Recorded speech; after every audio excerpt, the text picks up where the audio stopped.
Dear student, आज हम coordination chemistry की वैलेंसी बॉन्ड थ्योरी की कमियों, limitations of valency bond theory के बारे में पढ़ेंगे, जो कि BSc part third inorganic chemistry के सिलेबस में। डियर स्टूडेंट, आप जो है पहले बीएससी पार्ट सेकंड के अंदर कोऑर्डिनेशन केमिस्ट्री के बारे में बर्नर थ्योरी और वैलेंसी बॉन्ड थ्योरी पढ़ चुके हैं। वैलेंसी बॉन्ड थ्योरी ने कॉम्प्लेक्स के बारे में बहुत कुछ समझाने की कोशिश की, लेकिन उस सिद्धांत के अंदर जो है कुछ कमियां हैं। उन कमियों को हम यहाँ पर 1 बाय 1 पढ़ेंगे, जो कि आपके सिलेबस में वैलेंसी बॉन्ड थ्योरी की लिमिटेशन से स्टार्ट हो रहा है थर्ड ईयर के अंदर। वो यहाँ पर हम देख रहे हैं 1 बाय 1। देखिए, संयोजकता बंध जो सिद्धांत है वो संकुलों के बनने, संकुलों की ज्यामिति, उनके चुंबकीय गुण को समझाने में काफ़ी सफल रहा। फिर भी इस सिद्धांत में कुछ कमियां या सीमाएं हैं, जो 1 बाय 1 यहाँ पर हम जो है समझेंगे। पहली जो कमी है सिद्धांत के अंदर वो है संकुलों के रंगों, कलर प्रॉपर्टी इन कॉम्प्लेक्स।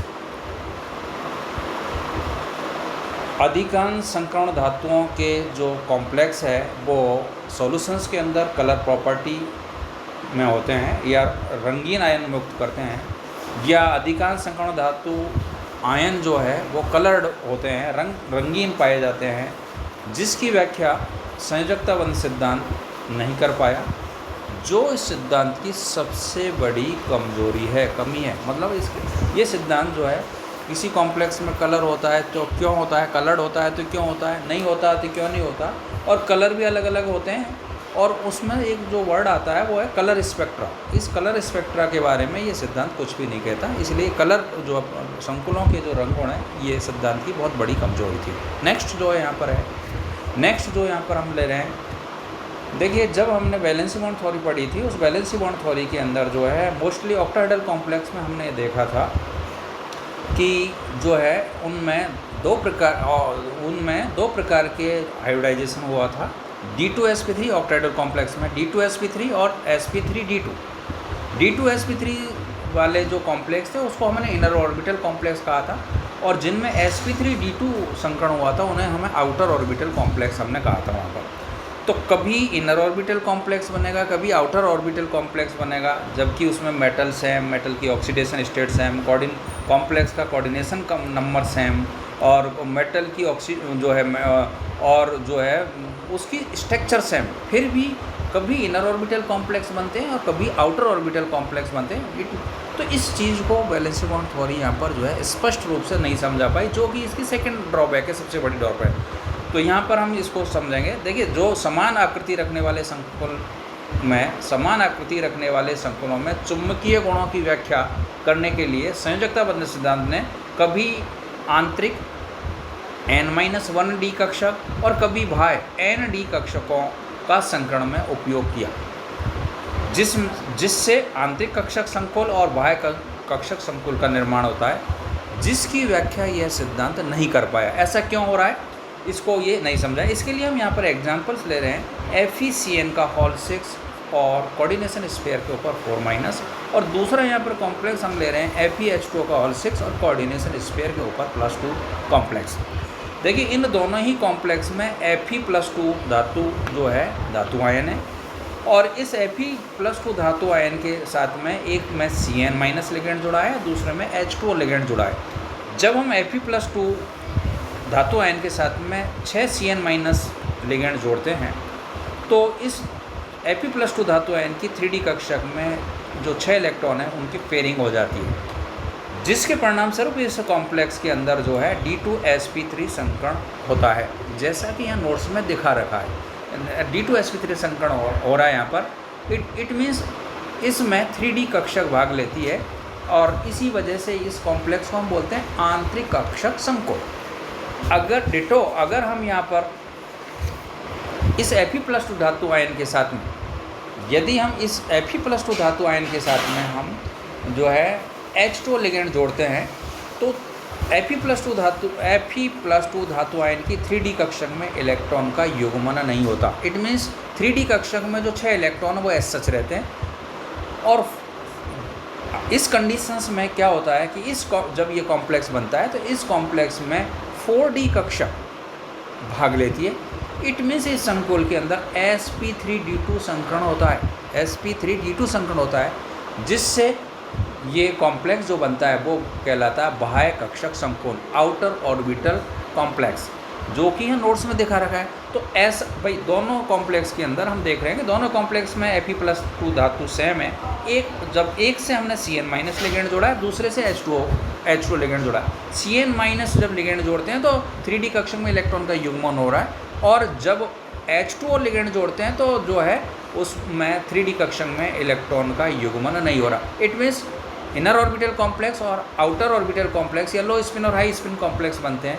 तो ये क्यों बनते हैं, ऐसा क्यों होता है, जो कभी युग्मन हो जाता है कभी नहीं होता लिगेंड बदलने पर, इसी चीज़ को वैलेंसी बॉन्ड थ्योरी जो है पाउली एक्सप्लेन नहीं कर पाया, जो कि इसकी बहुत बड़ी ड्रॉबैक्स है।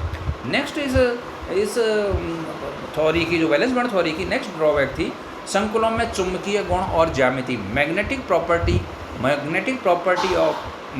Property and geometry in complex.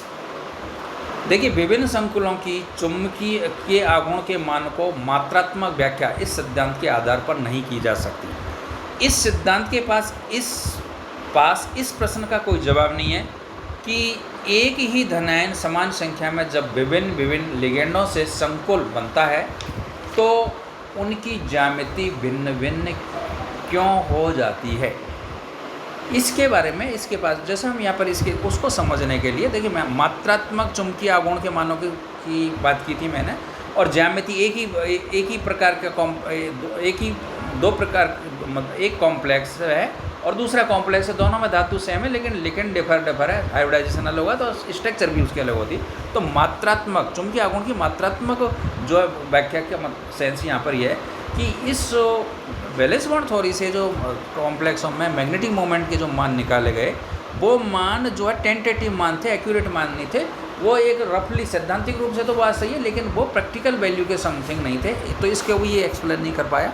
उसका रीजंस क्या था इसके बारे में ये सिद्धांत नहीं बता रहा। दूसरा, यहाँ पर जो है ज्यामिति भिन्न भिन्न क्यों है, दोनों में मेटल सेम है। जैसे हम यहाँ पर फॉर एग्जांपल इसको समझने के लिए हम जैसे नोट्स में भी दिखाया, हम यहाँ पर NiCN का होल 4 2- और NiCl4 2- दो कॉम्प्लेक्स यहाँ पर ले रहे हैं। इन दोनों ही कॉम्प्लेक्स में निकेल जो है T+2 ऑक्सीडेशन स्टेट है, दोनों ही कॉम्प्लेक्स में कोऑर्डिनेशन नंबर 4 है, और दोनों ही कॉम्प्लेक्स की में जो है दोनों ही कॉम्प्लेक्स के अंदर जो है दोनों ही कॉम्प्लेक्स में हाइब्रिडाइजेशन सेम नहीं है, इसलिए स्ट्रक्चर भी सेम नहीं है। एक में तो जब Ni+2 से हम Cn- जोड़ते हैं तो 3D कक्षक में इलेक्ट्रॉन का युग्मन हो जाता है, 8 इलेक्ट्रॉन थे तो एक D कक्षक खाली रह जाती है, और इस एक D कक्षक खाली रहने की वजह से इस कॉम्प्लेक्स में DsP2 संकरण होता है, DsP2 संकरण, और DsP2 संकरण होने से इस कॉम्प्लेक्स की जो ज्योमेट्री है वो है स्क्वायर प्लेनर, वर्गाकार समतलीय।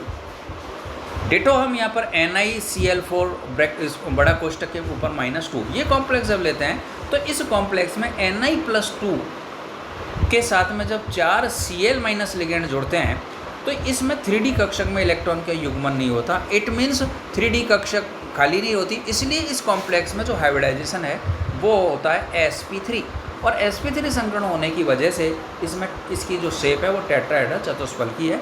तो यहाँ पर इन कॉम्प्लेक्सों की शेप अलग अलग क्यों हुई, हाइब्रिडाइजेशन अलग अलग क्यों हुआ, इसके बारे में जो है क्लियर कट जो है वैलेंस बॉन्ड थ्योरी कोई जवाब नहीं देता या इसको एक्सप्लेन नहीं करता। नेक्स्ट जो इस सिद्धांत की कमी है वो है अवशोषण स्पेक्ट्रा, एब्जॉर्प्शन स्पेक्ट्रा। देखिए, जब हम कोऑर्डिनेशन केमिस्ट्री पढ़ेंगे तो कोऑर्डिनेशन केमिस्ट्री के अंदर जो कोऑर्डिनेशन कंपाउंड है उसमें जो है हमें अब एब्जॉर्प्शन स्पेक्ट्रा आगे मिलेंगे, और वो एब्जॉर्प्शन स्पेक्ट्रा जो है इन कंपाउंड के कलर प्रॉपर्टी को एक्सप्लेन करेगा। तो संयोजकता बंध सिद्धांत इस एब्जॉर्प्शन स्पेक्ट्रा के बारे में कुछ नहीं कहता, या एब्जॉर्प्शन स्पेक्ट्रा के बारे में समझाने में ये सिद्धांत पूर्णतः असफल रहा, जो कि इसकी बहुत बड़ी कमजोरी है, कमी है। नेक्स्ट यहाँ पर जो है वैलेंस बॉन्ड थ्योरी की जो नेक्स्ट कमी है वो ले रहे हैं हम ज्यामिति में विकृति, कॉम्प्लेक्स की ज्यामिति में विकृति, डिफॉर्मेशन इन ज्योमेट्री। तो यहाँ पर क्या है कि कई संकुलों की ज्यामिति में विकृति या डिस्टॉर्टेड होती है, उसको भी ये यहाँ पर ये सिद्धांत नहीं समझा पाता। इसके लिए हमने यहाँ पर एग्जाम्पल लिया CuH2O का होल 6+2 कॉम्प्लेक्स। इस कॉम्प्लेक्स में जो है Cu से 6 H2O लिगेंड जुड़े हैं, और इन 6 H2 लिगेंड में 4 जो H2 अणु हैं वो समान दूरी पर होते हैं, जबकि शेष 2 H2 अणु अधिक दूरी पर स्थित होते हैं। ऐसा क्यों है? इसको संयोजकता बंध जो है, इसका संयोजकता बंध सिद्धांत, इसका क्या कारण है बताने में असमर्थ रहा है। कहने का मतलब संयोजकता बंध सिद्धांत में लॉट ऑफ जो है जो है लिमिटेशंस है, इसकी बहुत सारी कमियां हैं, बहुत सारी सीमाएं, जिसके बारे में हमने यहाँ पर पढ़ा। अब इस संयोजकता बंध सिद्धांत में और क्या कमी है, इसके लिए आप जो है हम नेक्स्ट जो है लेक्चर इसी में नेक्स्ट कल हम लेंगे, नेक्स्ट इसी को आगे लेंगे। तो संयोजकता सिद्धांत की कुछ कमियां हमने आगे यहाँ पर समझी और कुछ कमियां नेक्स्ट लेक्चर में समझेंगे। Thank you. Doctor H S Goswami, government college Kota.